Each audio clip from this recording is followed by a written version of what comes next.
This conference will now be recorded. Hi all. So welcome to day 3 of this JMeter session, right? And we'll start with core concepts of performance testing. Okay.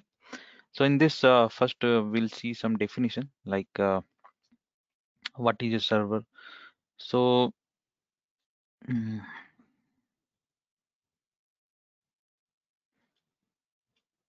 yeah, server. So server is a combination of hardware and software.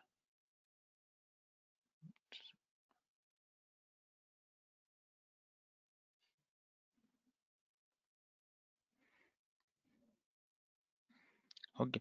So server is a combination of hardware and software, right? And without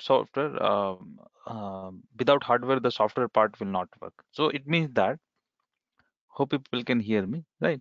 So let me know if audio video is not syncing.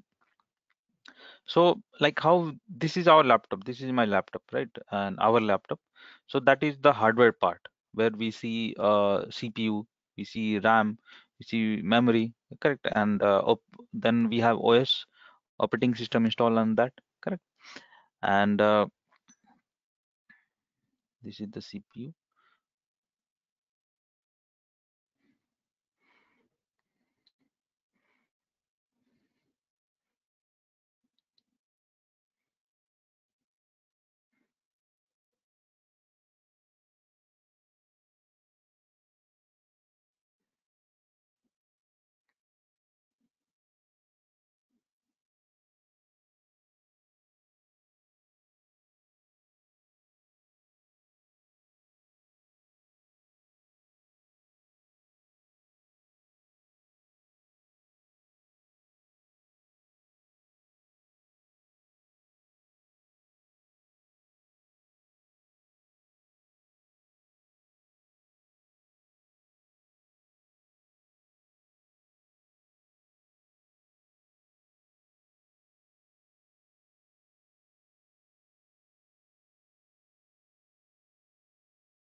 Okay.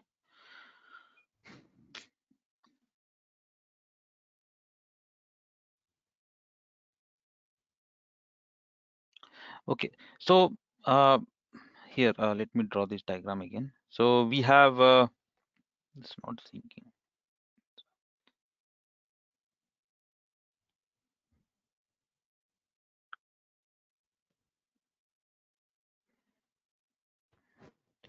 So this is a CPU, fine. This is a CPU, and inside that working.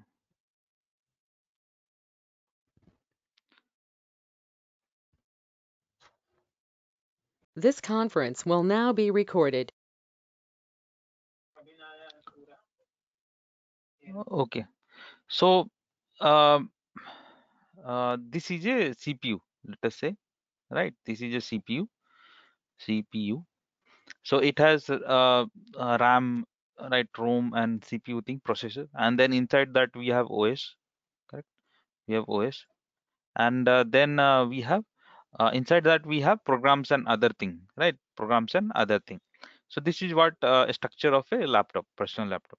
So servers are like that only. Okay, they are nothing. Only thing is that they also have CPU.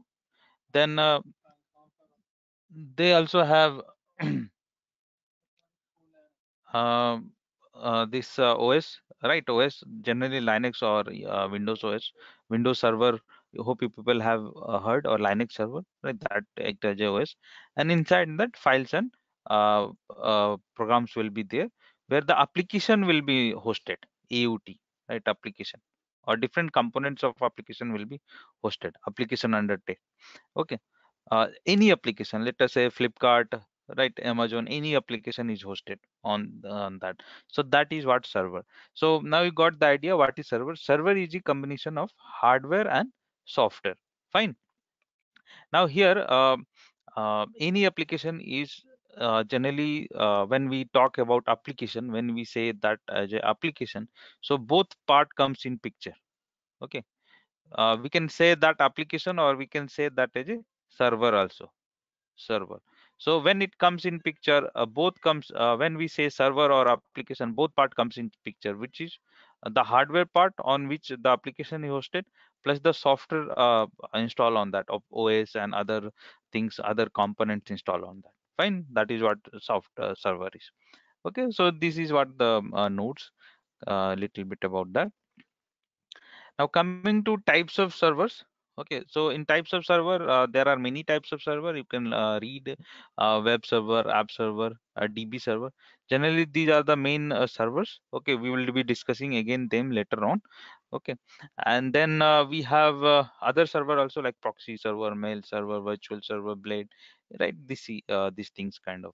So a small definition of them has been given here, so you can read this about this, right, later on. Now next is protocol. Okay, what is protocol? So protocol is a set of rule and guideline for communicating data between two devices, right? Protocol is a set of rule and guideline for communicating, or for communication between two devices, generally between client and server, right? So that is known as a protocol. Definition of protocol, right? So protocol can be HTTPS, FTP, SMTP, SNP, TCP, like that. Even the Bluetooth, it's a protocol. Okay, it's a protocol. Wi-Fi, that is also a protocol. Okay.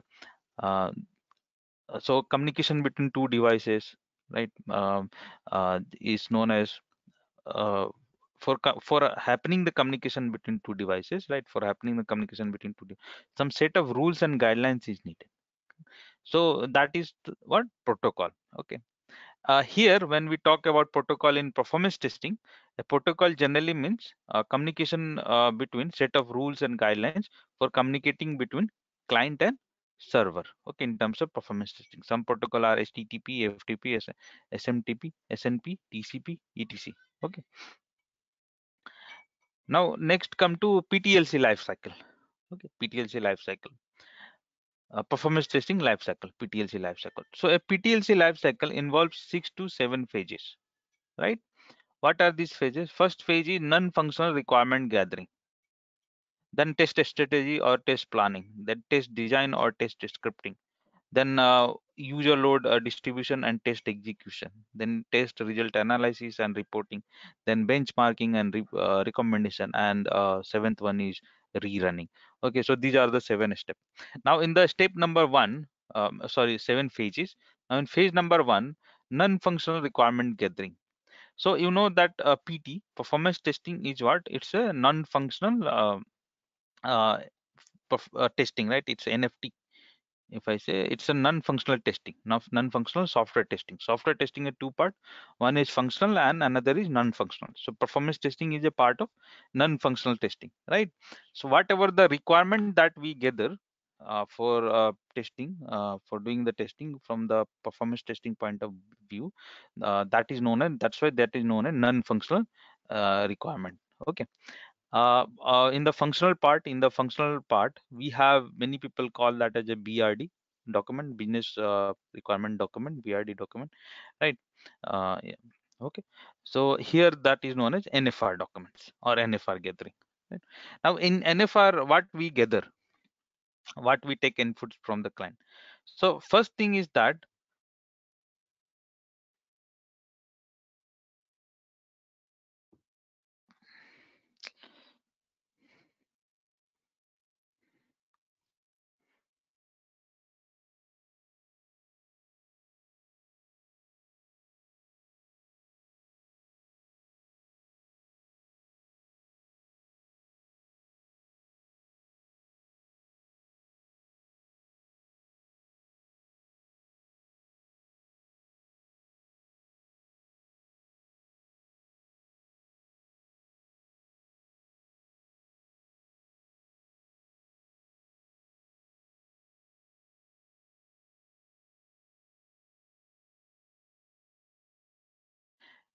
now in non-functional requirement gathering, okay, non-functional requirement gathering.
Okay. So actually I'm facing some issue in the middle. So in phase one, right? Phase one, that is what NFR gathering. Okay, what we do is we collect the inputs from the client, right? We collect the inputs from the client and prepare the document. That is what known as NFR document. Okay, NFR document. Now generally this is done by senior people. Okay, this is done by senior people. Fine, senior people. This is done by senior people. Not by us or not by up to 2 to 3 years of experience, not by them, who are having senior people. So right, so this is not that phase to focus on, even though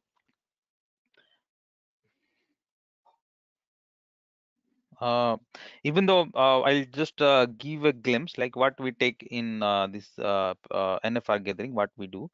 Okay, so we collect the inputs like how many number you want to run for. Fine. Okay, so hope I am audible. So how many numbers you want to run for, or you want to execute for? How many number of users? What is your expected response time? Okay. Um, um, Whether any issue or any known issue, right? What are the scenario that needs to be performance tested? Okay. uh, Other thing, budget issue, and which tool you want to do the performance testing, these all thing we collect from the client. Okay, generally. So that is what phase one. Okay, and it's like human intervention. Human intervention is required. Okay, so a tool is not required here, right? No tool, only the direct human intervention, client to client intervention, or client to and the company person intervention is required. Next comes to the test strategy or test planning. So once the BRD is collected, then we have test strategy and test planning. So in that, what we do is we do budget setup. Fine. Company, again, the senior people, the managers will do. Then which protocol will be used to do the performance testing, which tools generally, right? Then environment setup. Okay, environment setup means what? Getting the environment ready where the performance testing should be done. Then resource allocation, which people will be working on that. These things generally done in phase two. Fine, phase two. Okay, so this is also a like human kind of thing only, where tool is not used. Only the decision making things are done by manager and other thing. Okay, so this is that phase. Next comes our test scripting phase. Fine. That is what test design or test scripting phase. So test design and test scripting phase, this is the phase where tool will be involved. Tool will be involved. Tool, any tool like JMeter or load runner. Okay, load runner. These tools will be involved in this test scripting phase. Okay. Then here phase three is also it is a huge phase actually. You can say I'll discuss again. After this phase three is done, then we do the user load distribution and test execution. So again, this is also same thing. It is done using PT tools, right? The performance testing tool. For now, here we'll be using JMeter for that. So in these two phases, third and fourth phases, we will be using the tool.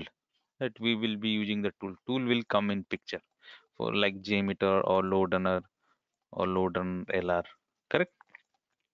Once these are done, then test result and analysis and reporting is done. How is the test and how we'll prepare Excel document or somewhat for reporting to the client, and then benchmarking and recommendation. Okay, so we'll discuss about this, what is benchmarking, and we do some recommendation, and then if needed, we will be re-executing whole thing, right? Again, re-executing the test. Okay, so this is what PTLC life cycle is done. Now in this phase three,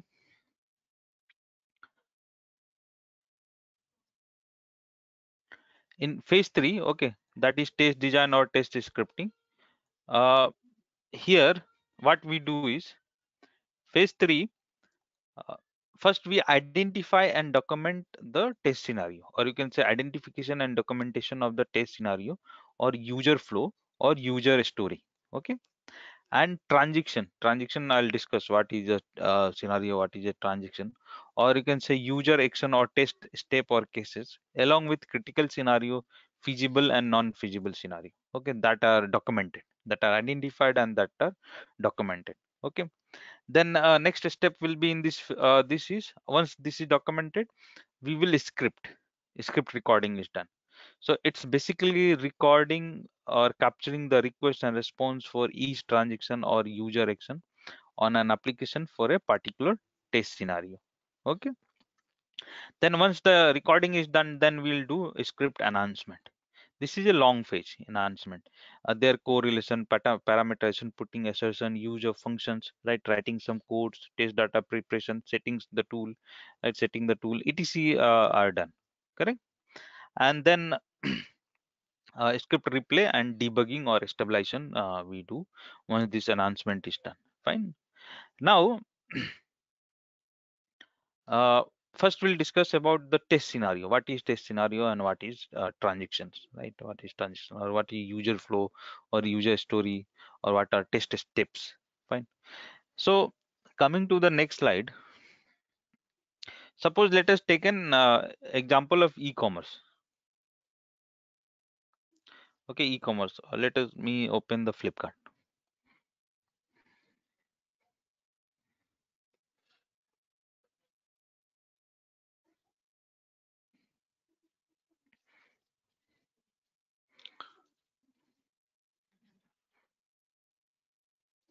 And so let me, I have opened the Flipkart.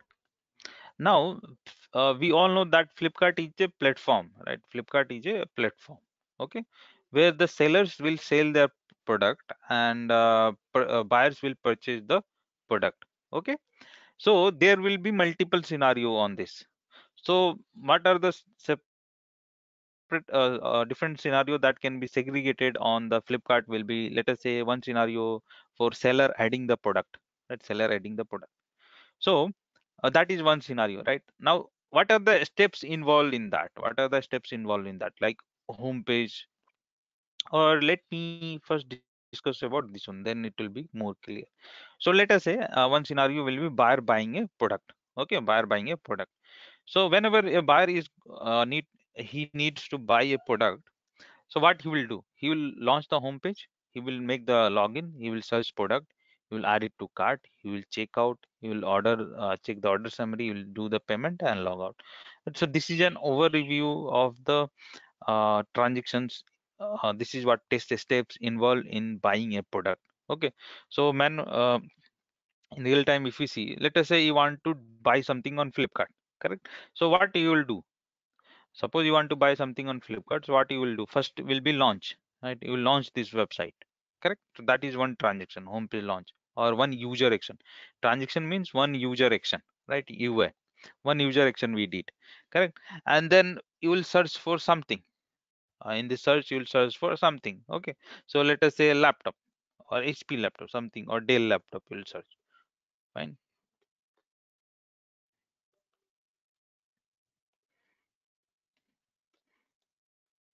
Dell laptop, suppose you will search, right?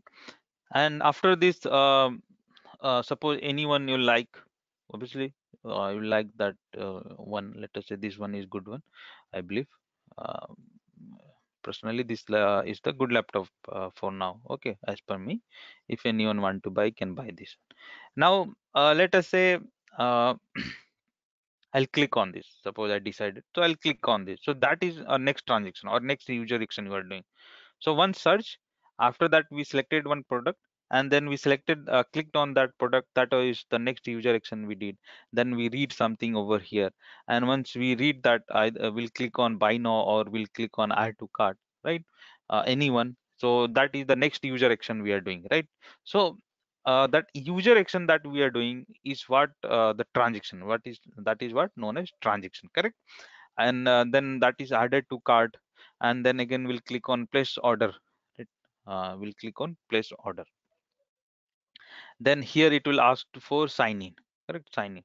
So we'll make the sign in, then we'll continue, then we'll choose the delivery address, then we'll see the order summary, then we'll make the payment, and finally the order will be booked, and then we will log out, correct? Log out. So this much. So this was what? This was a product booking scenario. It was what? Product booking scenario. Now in this product booking scenario, the steps that we did, right? User action. Each small user action that we did, that is known as user steps also, right? User steps also, or technically that is known as transactions. Transactions. Fine. Transaction technically. So product booking is a scenario. Product booking has become now what? It's a scenario. And the small steps, generally all steps are click only. If you minutely think, all thing that we are doing on any application or any website, that is click. At the end of the day, we are clicking only. Okay, doing something, click a checkbox, click a option. Okay, hit the enter button, that is also click. So click, right? So a small click that we did, we enter something in search, and then we hit the search option, that is also a click thing. Okay. So when all this thing, when we are doing the small steps, so that is known as user action in normal world, or transaction technically. Okay, transaction technically. So product booking will be a scenario, and the steps involved will be the transaction or user action, right? From end to end, from start to end, all transaction. So so the overview is kept here, like you can see buyer buying a product. So home page launch, login, search a product, add it to cart, checkout, order summary, payments, and then log out. Fine. Similarly, likewise, how many scenario can be there on that Flipkart? Many scenario can be there, right? So one is buyer buying a product. Another can be buyer canceling his book product, right? That is another scenario. One can be buyer registering a complaint for a product who is getting delivered, right? Like that, this scenario can be there. Someone like some users who will be changing his password, someone will be yeah um, changing his delivery address. Like that, many scenarios can be there on an application. So this is the scenario that we have to identify, or if not clear, then you can take help from the client side or client who will be representing the application to you, right? Like what are the scenario. Similarly, scenario can be, so this is for buyer, right? Buyer buying a product. Now same way, sellers scenario can also be there, because Flipkart is a platform, right? We know Flipkart do not sales, well, the seller sells through the platform and we buy, correct? So seller will add a product, so for him this kind of scenario will be there, the adding a product, and these are the transaction involved in that, correct? Then seller deleting his product, okay, that can be one scenario, and this will be the transaction involved in that. Same way, admin will be there who will be approving the product, right? Added by seller. So those admin Flipkart people will be there. For him, these are the set of transaction. Any seller who want to register, like let us say I want to become a seller on Flipkart or Amazon, I have to register with them, right? So I'll fill the details and whether I'll be approved or not. So this will be the transaction related to that, right? So these are the scenario over, means the overall action that we do, that are known as scenario, right? Scenario. And the each small steps, each small steps involved in each scenario, okay, in each scenario, those are known as user action, user action, or transactions, and technically they call transaction, right? So that we have to identify. That is what step number one. Identify and document.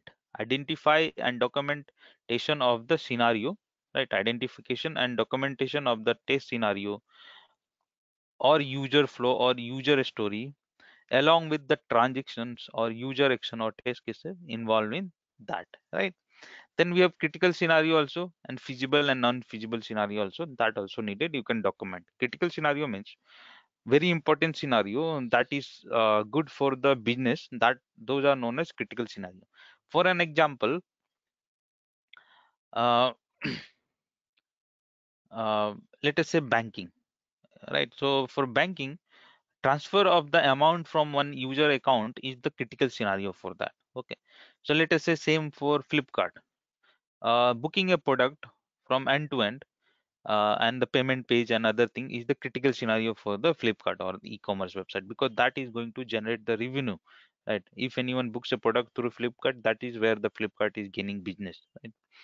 So that is what critical scenario. Feasible and non-feasible scenario, you all know. Feasible means which can be done, non-feasible means which cannot be done, right? So these all will be um, documented, identified, and documented. That is the what step number one. Then we have step number two. Once that is done, then we do the script recording.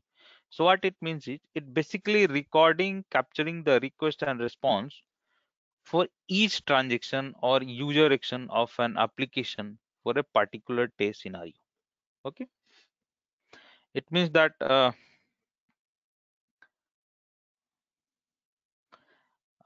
the scenario that we identified above, the particular scenario that we identified above, and whatever the transaction involved in that, right? So we have to capture or record the request and response, right, for each transaction or user action on the application for that particular scenario, right? Now what this capturing is and what this request and response is, right, that we will discuss. Okay,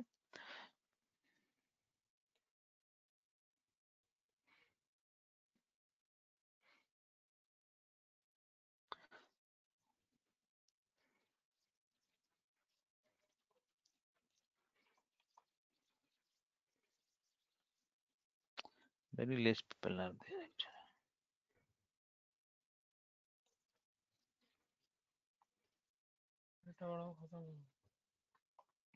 Okay, so first we'll discuss about HTTP protocol, right?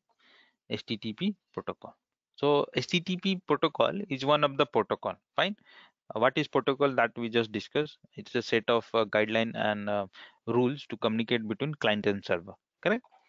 So one of the protocol, the main protocol is the HTTP protocol. Now this HTTP protocol in general is used for as the communication protocol for web application.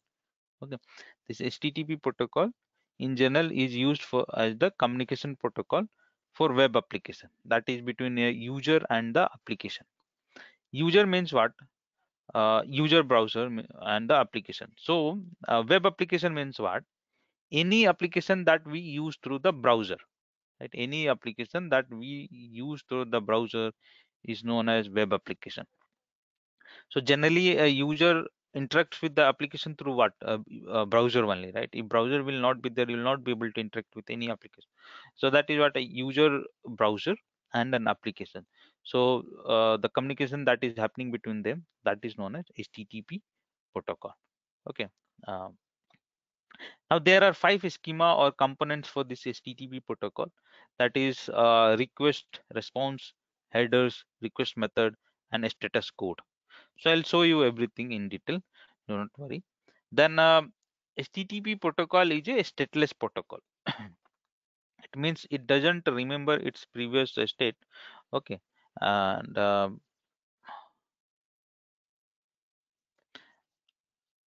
previous state or previous information, you can say.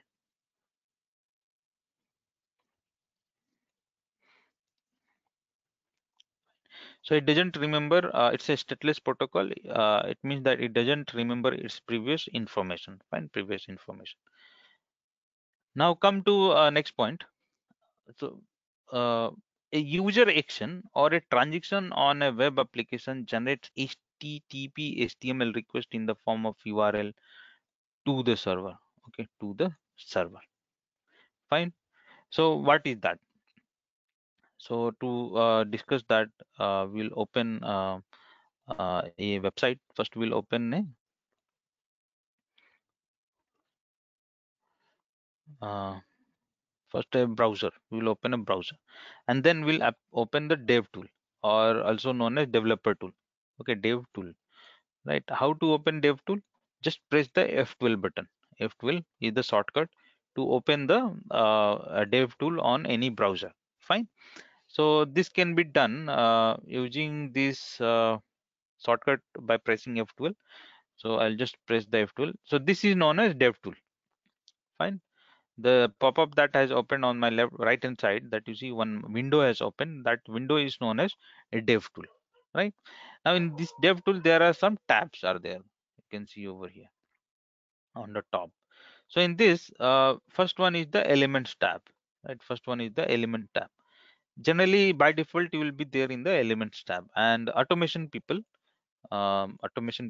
generally they works in this tab only. Automation tab. Fine. Automation tab. Okay. And then other tabs are like console, sources, network, performance, memory, application security. These tabs are there. Okay. Now we will be working in network tab. We work in element tab also, not like that, but our main tab is network tab. Okay, the network tab. So click on the network tab. Right now here, what we'll do? I'll open Amazon.com. Okay, www.amazon.com. Dot Amazon.in. Fine.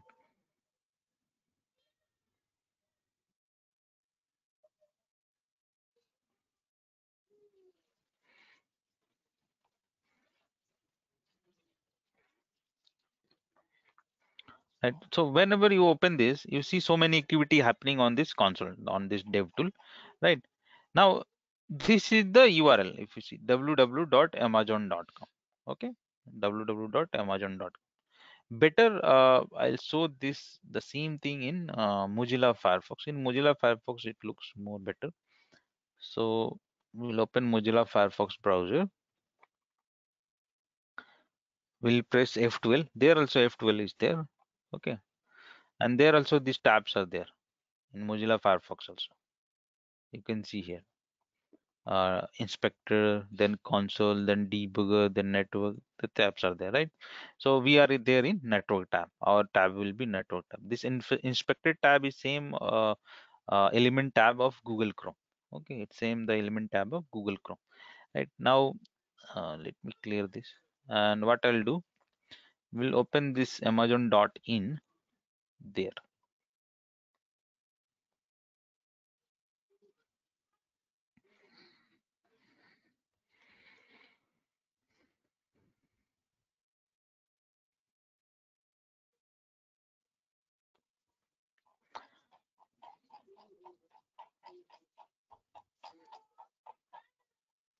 Okay, so here I opened www.amazon.in. Fine, www.amazon.in.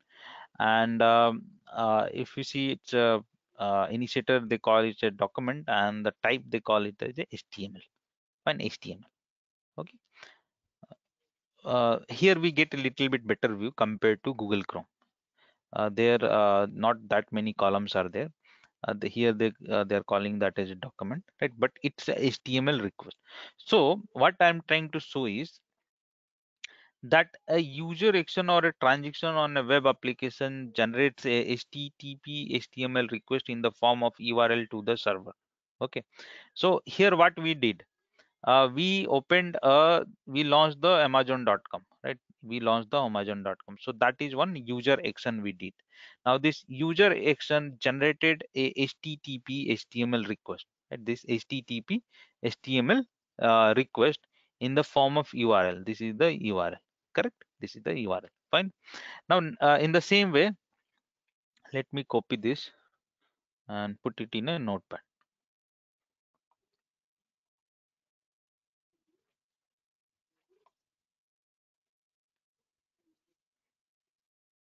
Fine. Now what we will do, I'll just clear this here using this recycle bin. You can clear this, and let us say I'll click on this mobile, this Samsung mobile over here.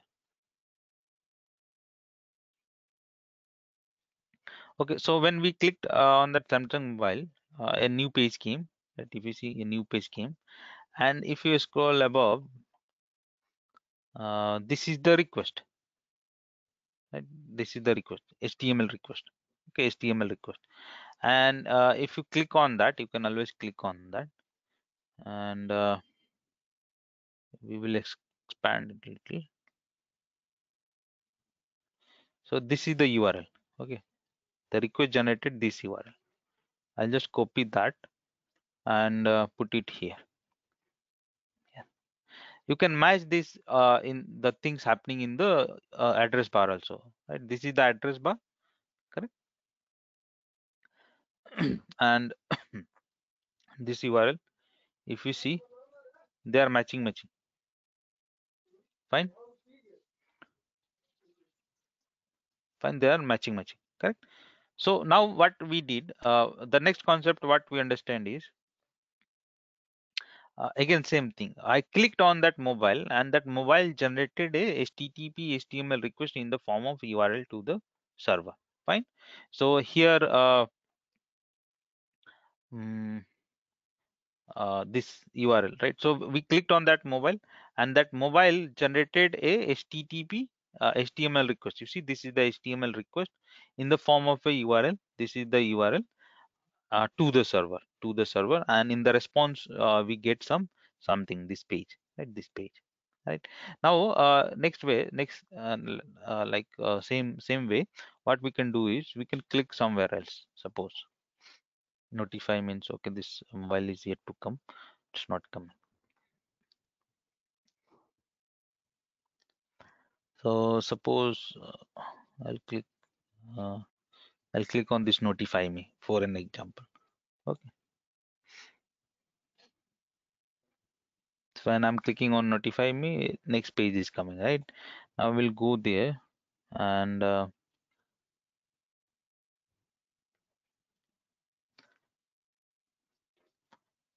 here this page, if you try to search, okay, if you match this URL over here, this request HTTP HTML request, okay, sign in page.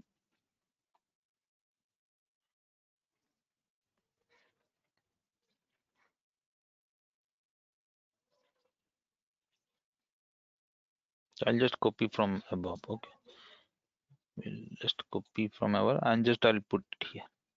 So this is a little bit big, right? So again, when I click something, one more change has happened, and that this is a request which went in the form of HTML, HTTP HTML to the application, right? Now, what we observe here. So if you see, this URL remains same, right? In whole thing that I'm bringing and copy pasting over here, all thing this part remains same. www.amazon.com in, right? So this is known as base URL, which remains same. This is known as a base URL, base URL. Okay, base URL, and the things that are changing on the right hand side of this base URL, they are generally they can be called as path or sub URL, you can say, or a path. Okay, path, right? So likewise, any action you do on a website, you'll see that it generates a any click you do or anything you do, you'll see in the F12 developer tool that a request will be generated in the form HTTP HTML, right? And um, uh, it will be in the form of a URL. It will be in the form of a URL. So like that, many n number of actions you will do, right? N number of actions if you do on a website, there could be many transaction on an application, and hence each such transaction will generate a HTTP HTML request in the form of URL to the server, right? So collectively, what we can say, when we do n number of such actions or n number of such click on the applications, there can be so many. Just a second. This is not working. Pen. But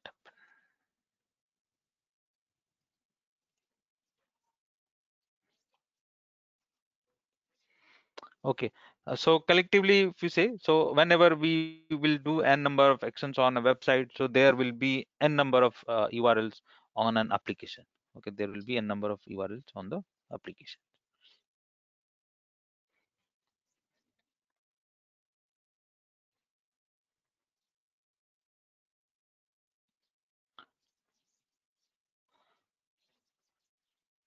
Next,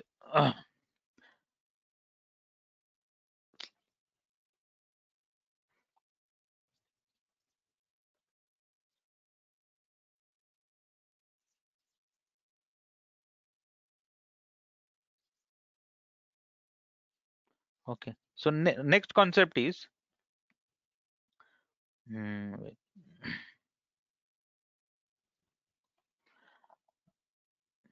here. Now, each such URL or HTTP HTML request has its own embedded resources, also known as embedded request or sub request.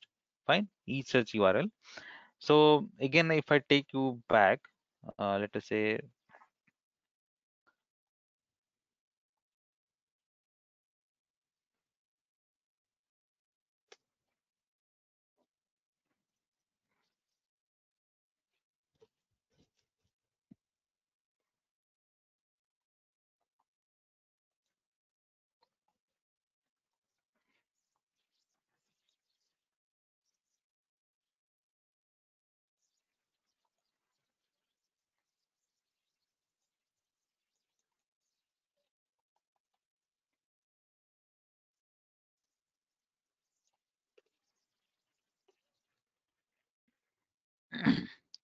so if you see here, when we open this website, so that is what Amazon.in, right? Is the HTML request. But rest, if you see, this all thing that we see here, their type, if you see JSON, plain JSON, CSS, JPEG, JS file, JavaScript file, images, JPEG, PNG file, right? So many image type you can see here, image, style sheet, script, JavaScript file. Okay, and so many are there, right? So many are there. It depends, right? So for this page, there are so many are there, right? So these things, this additional thing that is there with that URL, the main URL that I told, the Amazon.com. So each such URL will be having its own embedded resources. So that are called that extra files that we see. They are known as embedded resources, or known as embedded request or sub request. Okay, they can be of three types: CSS, JavaScript, or image. So CSS will be of .css type, a .js type, and image or videos will be of these types: JPEG, PNG, and this extension, right? Extension. So again, if you see again, if you see here, JPEG, right? These are the extension if you see, and uh, CSS are also there. Here, CSS file, JavaScript files. Okay, fine. Even I'll show you one more time. So again, I'll clear this, and we'll just click on the same mobile thing again. So again, one request will go, right? One request will go, means one URL will be generated, and so this is the URL. This is the URL in the form as HTML. But below the things that we see, JSON, plain JSON, CSS file, PNG, JPEG, okay, image, style sheet, right?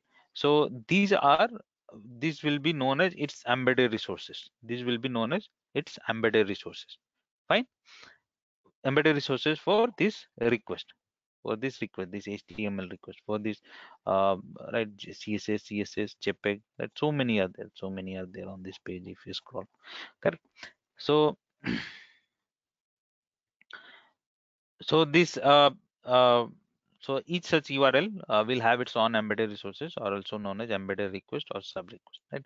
So these will be of three type that I told: CSS, JavaScript, and .css file, .js file, and images or videos in the form of JPEG, JPG, GIF, PNG, SVG, fonts, okay, icons, favicons. Okay. Now what CSS does, CSS file, just for information, what CSS file does, they are responsible for the beautification of the website. It beautifies the web page. Full form is cascading style sheet. Okay, it beautifies the web page. So here, the layout of the, here you can see so many CS files will be there. Here, three are here, two are here. Okay, so they beautify the page. Page means the layout, like theme, what we say, this will be in black color, this will be in white color, the layout, okay, the beautification, okay, the painting and other thing, okay, the look, that is done by CSS files. Okay, that is done by CSS files. Fine. CSS file. Now what JavaScript file does, JS file that we have seen, it does the logical functionality on a web page on user side, right? It does the logical functionality on a web page on user side. So for an example, I'll show you on this. Suppose I'll show you on Flipkart, very simply. There, the example of JS file. What JS file will be doing? So when suppose we'll try to log in. Okay, we'll try to log in. So I'll click on this login button. So this pop-up comes, right? Here we have to give the credentials, right? And then we have to hit the login button. Now let us say here it's asking that enter email and mobile number, right? So any mobile number will be of 10 digit generally. Okay, 10 digit, any mobile number. What I'll do, I'll just enter 9-digit mobile number, and you'll see it will throw an error message: 1 2 3 4 5 6 7 8 9. So it's only 9-digit mobile number, and if it try to log in, it will tell that the mobile number is not correct. So let me click on login. So you can see what message came: please enter the valid email ID and mobile number. It's saying that whatever you have entered is invalid. Why it's invalid? Because I've entered 9-digit. Generally mobile number should be 10-digit. So I'll enter one more. Now it's 10-digit, right? It has been done. Now again, if I try to hit the login, it will say that you have not entered the password. That error will come. So let me again try to log in. So you can see, please enter the password. Right? This error is coming. So this kind of logical activity, logical calculation, which is done on a web page, right? Whenever we do something, that is known as that is done by JavaScript file. Okay, on the user side, the thing that is done on a web page, the logical functionality, that is handled by .js files, right? .js file. then we do not understand this in depth. Okay, we are not going to design a web page, we are not going to develop a web page. No, do not worry. You have to just understand few concepts, okay, because that will be necessary. This is because we'll be testing them, right? We are not going to design, so do not worry. Then images or videos, right? So the images and videos that are available on the page, like this image or this image, okay, some videos here, videos are also there. Then icons, how this will look like, or headings, right? Fonts, look and fonts, right? Fonts. So all things are also there on the web page. So these are what these are the rest of the embedded resources. You can see JPEG, image. These are called images. Images in the form of JPEG, PNG. Then fonts, right? Fonts here, right? Fonts here in the form of WOFF2. Okay, like that. Okay,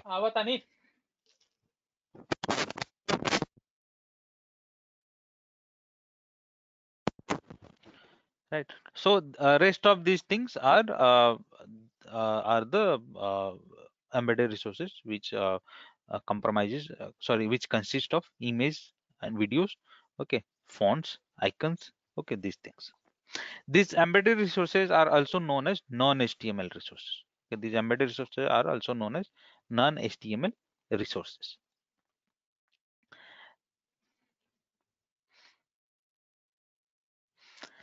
Then we'll talk about request and response. Okay, right, the same request and response.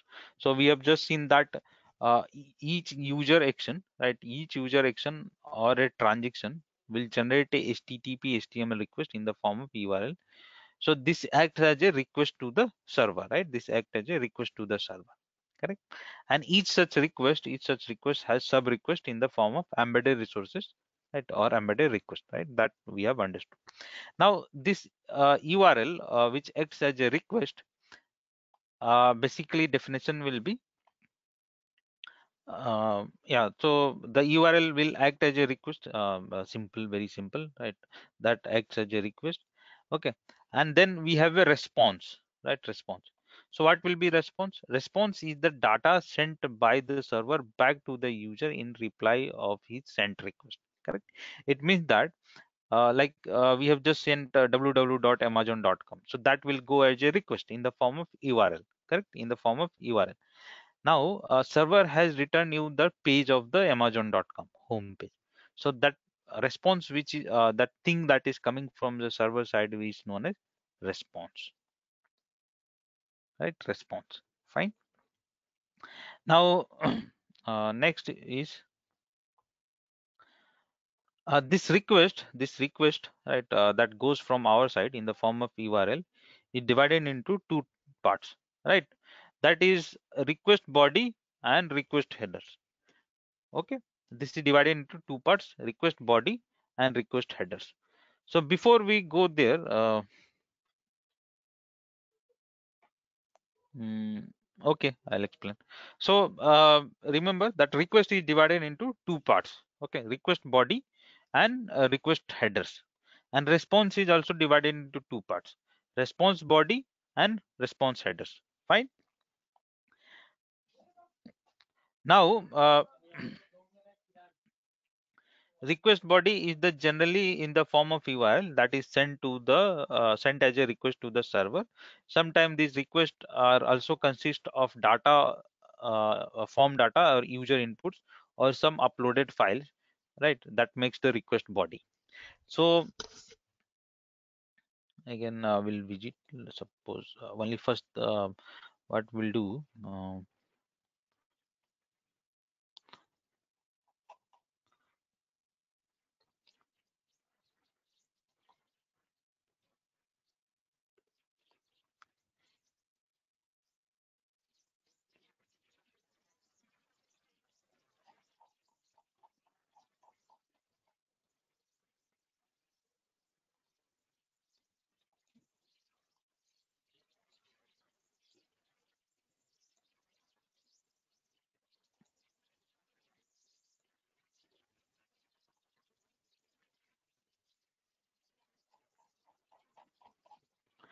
So if we see here, this is the request, right? Amazon.in, right? The HTML request in the browser also. If you see, the URL is reflecting.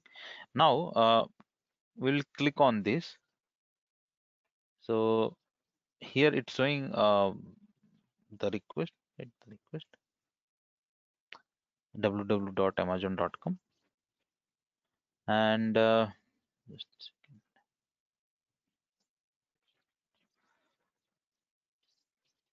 let me click on this. Okay. And sometime so this is the URL. Generally the URL will be going as a request from our side. Sometime when we are sending few other thing, for example, many time when you log in, so with the login we'll send username and password, right? So that username and password that we are sending is known as user input. Okay, user input. So when we after entering the username and password in the tab, we'll hit the login button. So a request will go, right? A request will be generated and request will go to the server. So that will be in the form of URL, right? And with that, those data that we have sent, the username and password that we have sent, will be the additional inputs going with that request, right? So all these things are known as request body. And all these things are known as request body. Okay. And then we have request headers also. So every request body has request headers. So if you scroll down, if you see here on the same page, this request which is going here, it has request headers. Okay, here this set of data that is going is known as request headers. In the Flipkart also same thing. If I just you can have a look there, here also. Any website, this happens with any website,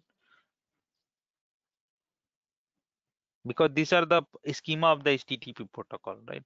So this is the URL, right? You can see request URL, correct? Request URL, and then below will be request headers, request header, fine, request header. Okay, request headers.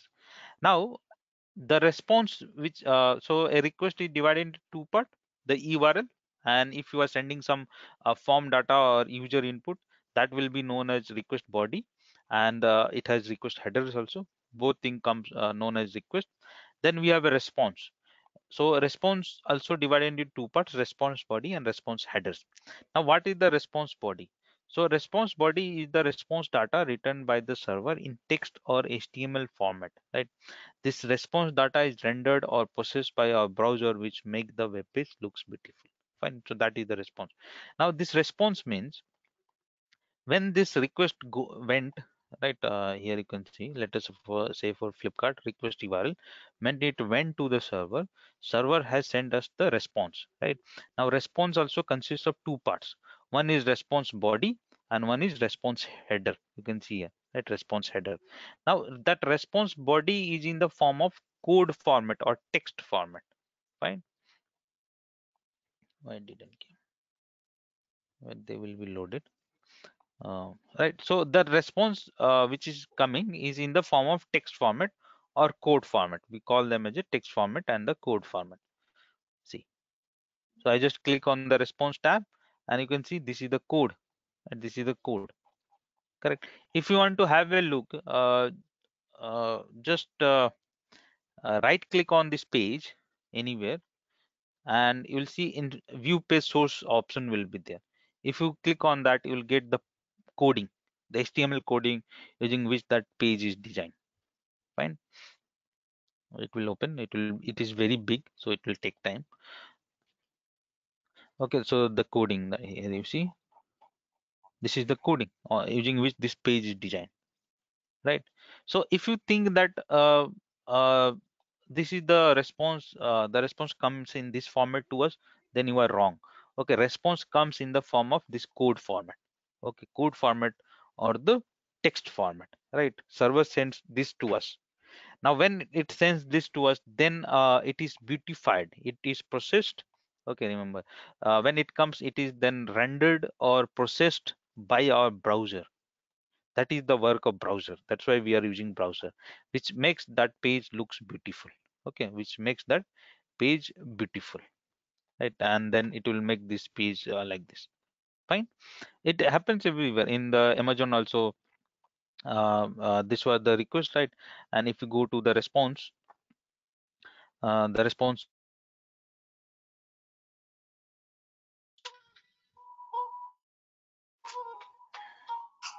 just a second.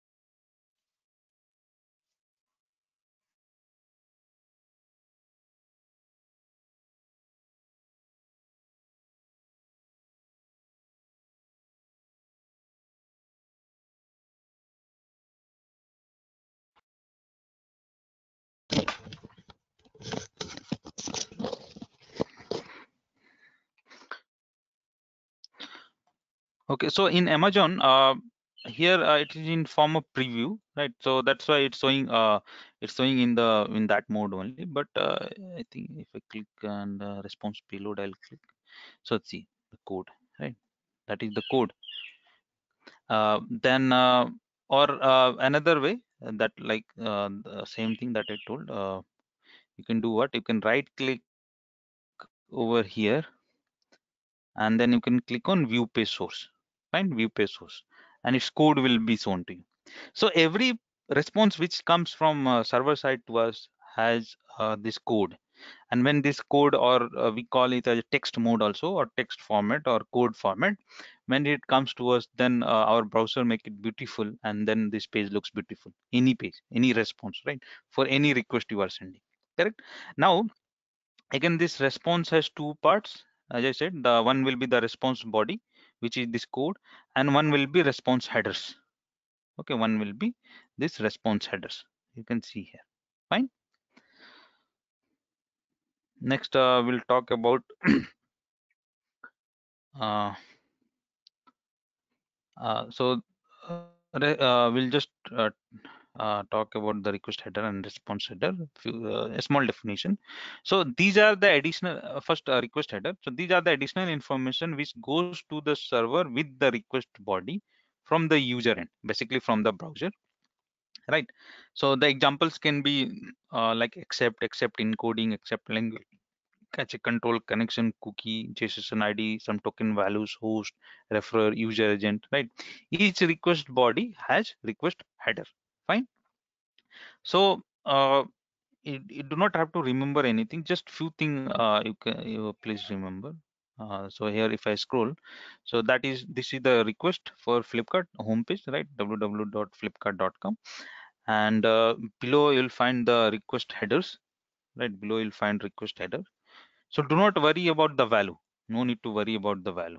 Okay, do not worry. Again, I'm saying no need to worry. You can just have a look on this thing just for understanding purpose, not in detail.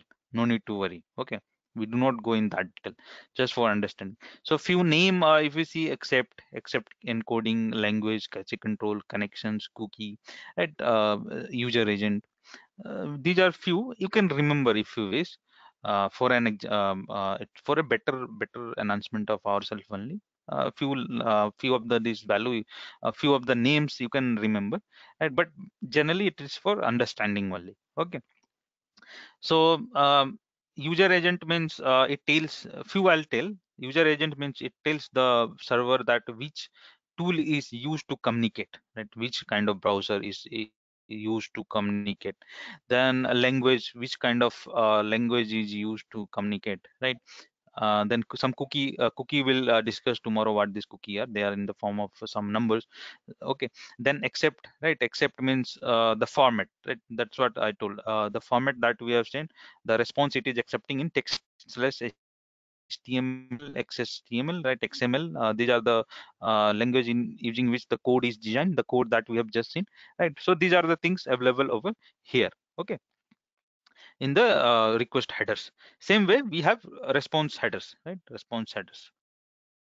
So again, these are the additional information sent by the server along with the response body to the user, right? Again, this information includes the same thing here also, except ranges, cache control, connection, content language, content length. These things kind of a thing will be there. Each response body has response headers. Fine. So here, if we see response headers, all right, response headers. So this is the response tab. There you can go and see the code response body, and this is response headers. So here also content encoding, then some security policy, right? A content type, okay, date when the communication is happening, then some cookie value, okay, then likewise few things over here also, okay, the additional information will be there. Now, why these headers are there already when request body and response body there? Why to they are complicating these things, right? Means why request headers and response headers comes in picture.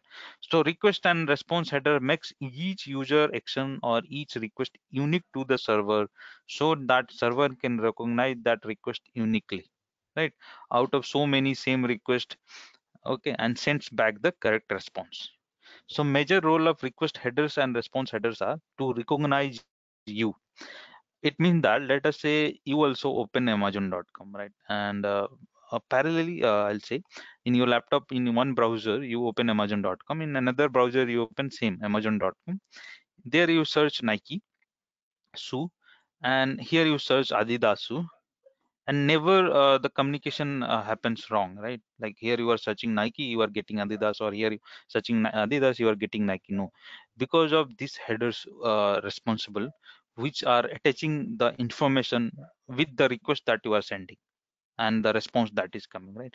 So they are making the communication unique with the server, with the so many requests going with the server, and correct response should be bring, right?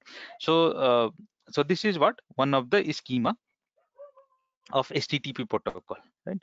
HTTP protocol, request, response, and headers, right? Then we have a request method and a status code. So a status code we'll discuss later on. Method we'll just discuss for today. So if you see here, status codes are also there and methods are there. See, request method, which will be get, post, put, and here a status code, which is of 200, right? 200. So for now, we'll just discuss request method. So request method, okay. So there are generally 8 type of request method, 8 types of HTTP request method. Out of that, 4 are more important, okay, 4 are more important, and then rest 4 are just optional, okay. I've written a small notes on that, but the major 4 are like I'll just tell you. So first will be the get request, the major one. It requests the data from a specified source. Now this get, post, put, and delete that you see, the 4 types of major request, they act as a CRUD operation of our SQL. Like in SQL language, if you have learned DBMS or yeah, database something, so their CRUD operation are there: create, read, update, and delete. So same kind of things is simulated, right? Using this get, post, put, and delete request. So what get request will do? Any get request will just fetch information. Okay, any get request will just fetch a information. Like this was a get request, if you see, right? Because we are just going to read the information, we are sending a request and we want the server to return some information, so that's what a get request, reading something, reading the content, okay. Then we have post request. Post request is used to create a new value or data in the database, or sending some data to the application, right? Application or user inputs, correct, user inputs. So it means that whenever you'll send some data, so for an example, here only I'll try to log in.